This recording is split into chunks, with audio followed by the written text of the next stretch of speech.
नमस्कार, सुबह की 100 खबरें देख रहे हैं आप। आपके साथ मैं हूं प्रियंका राय। बुलेटिन की शुरुआत करेंगे सबसे बड़ी खबर से।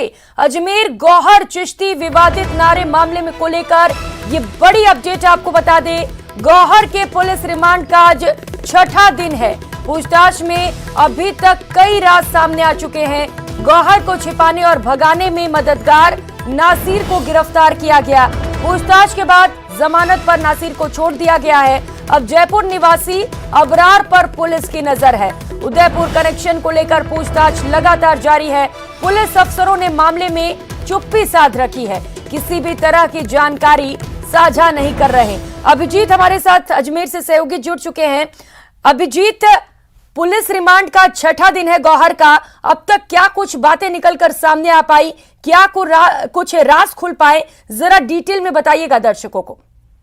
देखिए प्रियंका, आज गौहर चिश्ती के रिमांड का छठा दिन है। 22 जुलाई तक वो पुलिस की कस्टडी में है और इन 6 दिनों में अब पुलिस ज्यादा कुछ बड़ा खुलासा गौहर चिश्ती से अनुसंधान में नहीं करा पाई है, लेकिन मोटे तौर पर 3-4 बातें जो अभी तक गौहर चिश्ती से पूछताछ में निकल के सामने आई है, उसमें सबसे बड़ी बात यह है कि गौहर चिश्ती को अजमेर से हैदराबाद तक की फरारी में उसके लोकल कॉन्टेस्ट के साथ साथ जयपुर के उसके जो साथी हैं वो सम्मिलित रहे हैं, जिसमें नासिर नाम के एक युवक को पुलिस ने कल गिरफ्तार किया था और लंबी पूछताछ के बाद देर शाम उसको जमानत पर रिहा कर दिया है। अब पुलिस की नजर जो है वो जयपुर निवासी अबरार पर है, जिसने 2 दिन तक 28 जून से 30 जून तक गौहर चिश्ती को जयपुर में अपने घर पर शरण दी थी। पुलिस अब उससे पूछताछ करेगी। हालांकि इस पूरे मामले में आश्चर्यजनक रूप से अब पुलिस के जो आला अफसर हैं वो चुप्पी साधे हुए हैं, किसी तरह की कोई जानकारी साझा नहीं कर रहे हैं। लेकिन सूत्र हमें लगातार जो जानकारी दे रहे हैं उसके मुताबिक उदयपुर कनेक्शन को लेकर पुलिस की पड़ताल लगातार जारी है। अभी भी पुलिस को गौहर चिश्ती के जो मोबाइल बरामद हुए थे उनकी IDPR की जानकारी नहीं मिल पाई है, न ही गूगल अकाउंट की जानकारी डिटेल रूप में मिल पाई है। लेकिन इस बीच में जो दूसरी एजेंसीज हैं वो भी लगातार गौहर चिश्ती से अनुसंधान कर रही हैं। सूचना ये भी मिल रही है कि कल देर रात को ATS और SIT जो कन्हैयालाल साहू हत्याकांड में राज्य सरकार की ओर से गठित की गई थी जी, उसकी टीम ने भी गौहर चिश्ती से प्रारंभिक पूछताछ की है। और अब 22 जुलाई को जब गौहर चिश्ती का रिमांड पूरा होगा उसके बाद पुलिस उसका और अतिरिक्त रिमांड लेती है या उसको जुडिशियल कस्टडी में भेजती है। उसके बाद तय होगा किस तरीके से NIA, जिसने एक आउटलाइन मैप तैयार किया हुआ है गौहर चिश्ती से पूछताछ का, वो किस तरीके से गौहर चिश्ती से आगे पूछताछ करती है। लेकिन फिलहाल गौहर चिश्ती के उदयपुर कनेक्शन को लेकर पुलिस की माथापच्ची लगातार जारी है।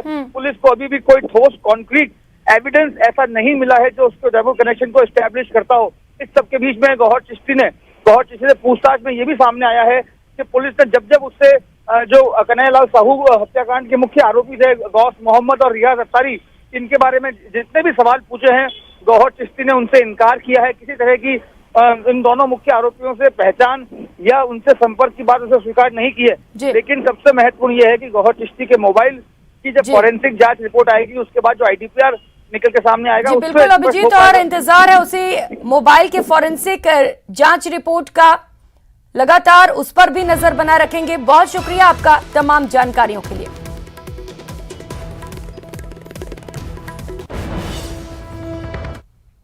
और एक और बड़ी खबर और बात नापाक साजिश के खुलासे की। श्रीगंगानगर में पाक बॉर्डर से पकड़े गए पाक घुसपैठिए से सनसनीखेज खुलासे हुए हैं। ये पाक घुसपैठिया बीजेपी के निलंबित नेता नुपुर शर्मा की हत्या की मंशा से भारत की सीमा में घुसा था। BSF ने रविवार सुबह 24 साल के पाक नागरिक को भारतीय सीमा में घुसते हुए पकड़ा था, जिसकी पहचान रिजवान अशरफ के रूप में की गई है। रिजवान हिंदुमल कोट सेक्टर में खंखा चेक पोस्ट से भारतीय सीमा में प्रवेश कर रहा था। रिजवान अशरफ पाकिस्तान में पंजाब के मंडी बहावबीन का रहने वाला है।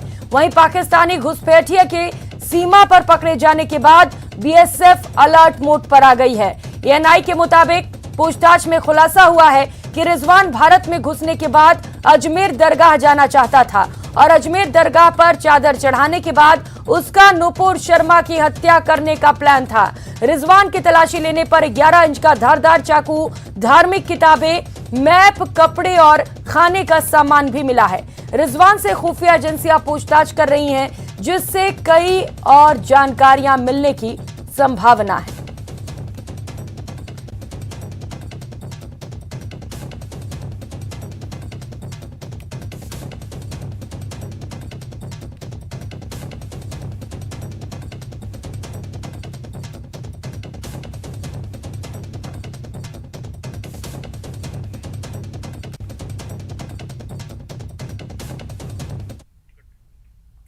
मामले को लेकर श्रीगंगानगर एसपी आनंद शर्मा से खास बात की न्यूज 18 संवाददाता अशोक शर्मा ने। रात सीमा पार पाकिस्तान से आए पाकिस्तानी घुसपैठिए रिजवान अशरफ से जेआईसी के दौरान पूछताछ में अहम खुलासे हुए। सबसे खास खुलासा ये हुआ है कि रिजवान अशरफ सीमा पार कर भारत की सीमा में नापाक इरादे को लेकर आया था और वो नापाक इरादा था भाजपा नेत्री नुपुर शर्मा की हत्या का। जेआईसी के दौरान पूछताछ में ये सारा का सारा खुलासा हमारे सामने आया। हमारे साथ श्रीगंगानगर एसपी आनंद शर्मा मौजूद हैं। उन्हीं से बात करते हैं कि जेआईसी के दौरान इस पाकिस्तानी घुसपैठिए से क्या क्या सामने आया है। जी देखिए, 16-17 जुलाई की मिडनाइट पर ये जो व्यक्ति है, ये जो फेंस का पिलर है वो क्रॉस करके फेंसिंग के पास आ गया था। इसको बीएसएफ ने एप्रीहेंड करके हमें दिया था और हमने जब इससे पूछताछ करी है, एफआईआर दर्ज करी और उसके बाद जेआईसी है, उसमें उसने ये बताया कि इसका नाम रिजवान अशरफ सन ऑफ मोहम्मद अशरफ, निवासी कुठियाल शेखा पाकिस्तान है, उम्र 24 साल है। इसके पास एक बैग मिला है जिसमें कुछ कपड़े, खाने पीने का सामान, 2 चाकू, एक बड़ा एक छोटा, कुछ रिलीजियस लिटरेचर है। और इसने ये बताया कि ये जो नुपुर शर्मा ने स्टेटमेंट किया था उसको लेकर आहत था और उसको सज़ा देने के लिए ये यहाँ पर आया था। तो यहाँ इस मुहिम में क्या वो अकेला था या उसको किसी इस तरह का कोई सपोर्ट मिल रहा था सर सीमा पर पाकिस्तान से? नहीं, अभी तक तो देखिए वो अकेला ही पकड़ा गया है और अभी उसके बैकवर्ड और फॉरवर्ड लिंकेज के संबंध में कुछ भी कहना जल्दीबाजी होगी। जेआईसी जारी है, अभी एजेंसीज हर पहलू पे जांच कर रही है। चूंकि संवेदनशील मसला है इसलिए अभी इतना ही बता सकते हैं। आगे अगर जैसे कुछ और खुलासा होगा तो हम आपसे शेयर करेंगे। आपने मेंशन किया कि उसके पास रिलीजियस लिटरेचर्स मिले हुए हैं, तो वो किस तरह के हैं? जो धार्मिक किताबें होती है जिसमें धर्म से जुड़े हुए प्रवचन वगैरह होते हैं, वो उस तरह का। ओके बॉस, क्या लगता है इसका कहीं इन्वॉल्वमेंट है किसी आतंकवादी संगठन से या किसी धार्मिक संगठन से? क्योंकि हाल ही में दावत इस्लामी का भी जिक्र आया था उदयपुर में, जो कन्हैयालाल हत्याकांड हुआ। क्या इस तरह की कोई उम्मीद कहीं दिख रही है? नहीं, अभी इसको कहना थोड़ा जल्दीबाजी होगी। Let us clear the things and then will share.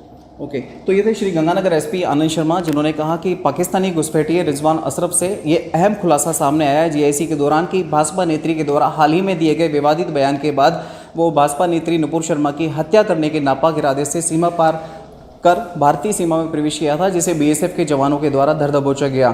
फिलहाल उसकी जेआईसी चल रही है। एसपी आनंद शर्मा ने बताया है कि उम्मीद है कि जेआईसी के दौरान अभी और अहम खुलासे हो सकते हैं। अशोक शर्मा, न्यूज़ 18 श्रीगंगानगर।